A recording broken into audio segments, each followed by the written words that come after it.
I do. I keep people hired. I ain't gonna lie. So do All I. right, Rob G, let's go here. Rob G. You know who else is keeping people hired and employed? Who's that? Is the Detroit Lions. Because they have played football on Thanksgiving since Moby Dick was a guppy. And you know what? A lot of people have tried to take it from Detroit. There's one time I'm going to fight against that. Oh, because look at you pushing back. This is a pushback. Because the owner You'd be so of the drunk after the show if you played that game. The owner of the Lions is the one who came up with the idea of playing it. So they established That's their thing. And it's a holiday in Detroit. Mm-hmm. Without a doubt. Is. It really is. If you lived in the Detroit area, you had at some point you went to a Thanksgiving game. And it's as funny as just talking about the Lions, it is a legitimate honor to play on Thanksgiving in the NFL because it is, without question, the most watched regular season day of football, even more than opening day. Everybody's home.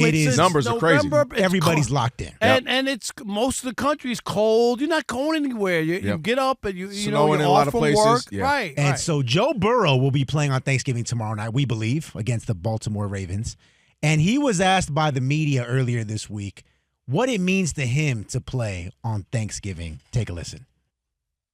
I think just like a lot of kids, you grow up going through Thanksgiving, you have your meals with your family, and then you go and sit on the couch, and typically there's not a lot on, except football. Back in the day, it was Lions and somebody. You go watch Matthew Stafford throw for 300, 400 some yards with Calvin Johnson and probably lose the game, but it was fun to watch. Those are memories that you have, and so I kind of always wanted to be the person out there. Thank you, Joe Burrow. I love this man. Joe Burrow, I love you. Lamar going to have to watch out now. I love you, Joe Burrow. Who are you going for, Bengals or Ravens tomorrow? Ravens. All right, sure. I'm making sure. You might have a new one now. But you know why? Because he nailed the Matthew Stafford. The way you look at Matthew Stafford. Disrespect is crazy. That is like the whole thing. Like, he grew up watching Matthew Stafford. You always talk about, well, he the quarterback. Like, everybody no, Matthew Stafford, that guy, throwing for 300 yards and losing and always losing and the Lions and all that kind of stuff. That's the kind of thing that unless Matthew Stafford does something like shocking, which is win another Super Bowl and his MVP, there's still that past that he has to fight. The way people look at him. And as somebody who watched his very first game and watched his most of his career up close and personal, as I covered the Lions home and road, in all those games, there's a lot of bad juju, video, film, whatever you want to call it, of Matthew Stafford's day with the Lions. There is. And he did win the Super Bowl with the Rams, who had already won before he got there. Don't qualify. I'm going to qualify. No qualifying. He won. And no, but they had already gone without him. It's almost like the Brock Purdy thing. Why I'm not a big Brock Purdy. They had already gone. So why somebody got to be the pioneer or something, right? Why can't it just be no. So Drake May can never succeed with the Patriots because Tom Brady had already won 6 over there. So Drake May can't win now. No. My point is that team was already put together and. It's not like he led them and was the Super Bowl MVP, but he actually had 2 interceptions. You do realize, Rob, this is exactly what Sean McVay was saying. Man, we're really good. If only we had a quarterback who was better than Jared Goff. No, but you say Jared Goff's going to win the Lions the Super Bowl. That's my hope. No, he ain't better than Matthew Stafford. Oh, so they took a downgrade. No, Matthew Stafford. I'm asking you. So that was a downgrade. The Lions downgraded. Oh yeah, when they made that trade, yeah. So why would they trade him then? Yeah, because Matthew's ready to get up out of there. Okay, my only point is. That is the baggage. Matthew, Jared, nice. But. That is the baggage that Matthew Stafford carries with him, and unless he wins another Super Bowl, so he got to win another. He got to win another Super Bowl. 30 touchdowns and 2 interceptions. Already a Super Bowl winner. I think he's 5-2 in the playoffs with the Rams, and he got to win another Super Bowl. He only got 2 losses? Because then they lose. He's 5. Maybe it's 5-3 now after last year, but he was 5-2. It's 5 and.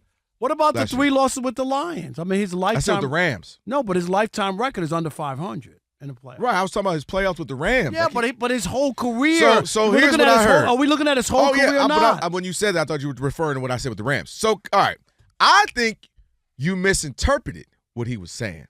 I think what he was saying is Matthew Stafford would do exactly what he was supposed to do, throw 300-400 yards, but the team would still lose. And that oftentimes was the case. And I think Joe Burrow was also taking a little shot at his own team. Because what did Joe Burrow do last year? Throw 40-something touchdowns, almost 5,000 yards, balling out of control, 400 yards, and still lose. So I think he was taking a little shot at his own team. Like, hey, I know a little something about throwing 400 yards. That's not what he was talking about. He was talking about just that is my interpretation it was your Thanksgiving of what memory. he was saying. Your Thanksgiving memory is Matthew Stafford throwing up 300 meaningless yards in another loss. It was actually that's exactly what he was talking about. It was meaningless yards. Those putrid years where we had quarterback after quarterback after quarter, like you can't even. It was Kitna and who else was in there?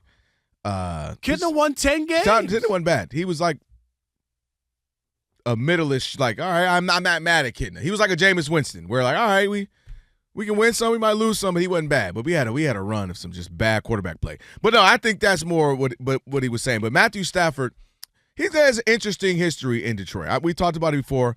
I think one of the reasons why people in that area will still respect him because he wanted to. He didn't shy away. He didn't do an Eli or some other people, maybe even a Shador, and they're like, I don't want to go there. I'll pass. He was like, everybody kept asking him, are you sure the Lions are going to be their own 16? You want to go that bad organization? Bring it on. I'm ready. I want to be a part of the change. You remember Caleb and his father was like, I don't know if we want to go to Chicago. We might want to go to D.C. Matthew was like, yo, bring it. And I think he earned a lot of respect out in Detroit for that he was helped be part of the change and got to a few postseason runs. So, but listen, as a Lions fan, there were some brutal Thanksgiving. The best thing was, thank God, something on my plate because I know this football game about to be terrible. There was a lot of years like that. I can't lie. There was many a year like that. We had the barbershop, Sporty Cuts on 7 Mile Road between Outer Drive and Myers. Mm-hmm. We used to have Lions season tickets that we used to give. Like when you got a haircut, you would get a ticket from your barber. We put it into a jar, whatever. Yeah. Yep. And, if you kept coming, we start giving out Lions season tickets. Mm-hmm. Before that 0-16 season, we had to call 8 people. Hey, we got a pair of tickets. These were lower bowl. These they're free. They're free. They weren't lower. We got a pair of tickets to Lions game on Sunday, whatever. Lower, 100 level. Yep. What else y'all got? What? I'd rather get 3 free haircuts. Well, yeah. Can I get a haircut free for the month, every week for a month? They didn't want to go. It was brutal. It was bad. It's the weirdest thing. You were there. They have a massive fan base that unwarranted because they didn't deserve the fan base that they have. I think you would even agree on that. No, because it was so bad. Yeah, it was so bad for so long. They didn't deserve that fan base. I get it. Football, it's a great sports town. I told you, I've worked all over the country. It's the greatest sports town in America. I don't care what anybody says. As much as Rabbit fans, Boston, Philadelphia, Philly, New York, you know what I mean? I think those cities, a lot of them, they're already split, because there's multiple teams. Detroit has that.